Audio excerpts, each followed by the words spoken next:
Midnight his मिराडियन bank का रहस्य। शहर मिराडियन की रात हमेशा शांत रहती थी। सड़कें खाली, दुकानों के शटर बंद और हवा में बस स्ट्रीट लाइट की पीली रोशनी। रात के 2 बज रहे थे जब जासूस अर्जुन कोतवाल के फोन की घंटी बजी। सर, बैंक में चोरी हो गई है, घबराई हुई आवाज थी नाइट गार्ड संगीता की। अर्जुन ने चुपचाप अपनी कॉफी का घूंट लिया और अपनी कार की चाबी उठाई। अर्जुन बिना देर किए मौके पर पहुंचे। बैंक का मुख्य दरवाजा बंद था। कोई जबरदस्ती के निशान नहीं, बस एक अविश्वसनीय रूप से साफ कट जो लॉक को बाईपास कर गया था। संगीता गेट पर खड़ी थी, उसके हाथ कांप रहे थे। अर्जुन ने दरवाजे को देखा, फिर धीरे से संगीता से पूछा, अंदर सब ठीक है? अंदर पहुंचते ही उन्होंने देखा मुख्य तिजोरी का भारी दरवाजा खुला हुआ था, पर अजीब बात ये कि नोटों की गड्डियां, सोने के बिस्किट सब अपनी जगह पर थे। अर्जुन ने तिजोरी के अंदर कदम रखा। एक चीज गायब थी, सबसे ऊपरी शेल्फ पर रखा safe deposit box number 701।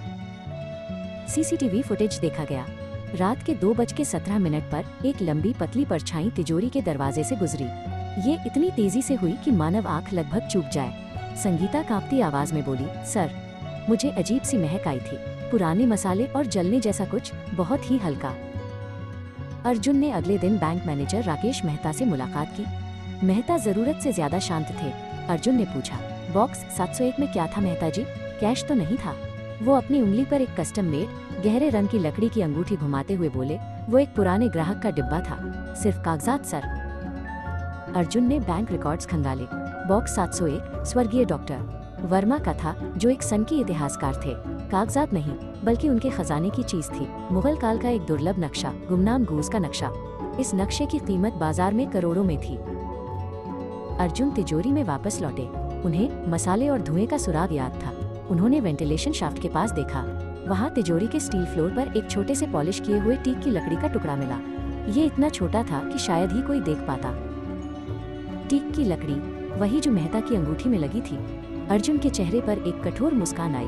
Mehta ने चोरी नहीं की थी, उसने तिजोरी तक पहुँचने का रास्ता बेचा था।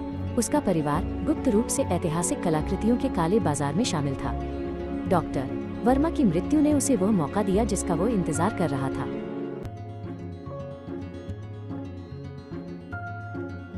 अगली मुलाकात में अर्जुन ने मेहता को सबूत पेश किए। यह नक्शा अब कहाँ है मेहता जी? नक्शे के लिए आपने बैंक की साख दांव पर लगा दी। मेहता ने सिर झुका लिया। मैंने इसे एक अंतर्राष्ट्रीय संग्रहकर्ता को बेच दिया। मुझे माफ कर दीजिए, मेरे परिवार ने। मैंने सोचा नक्शे के लिए किसी को परवाह नहीं होगी, सिर्फ कैश के लिए।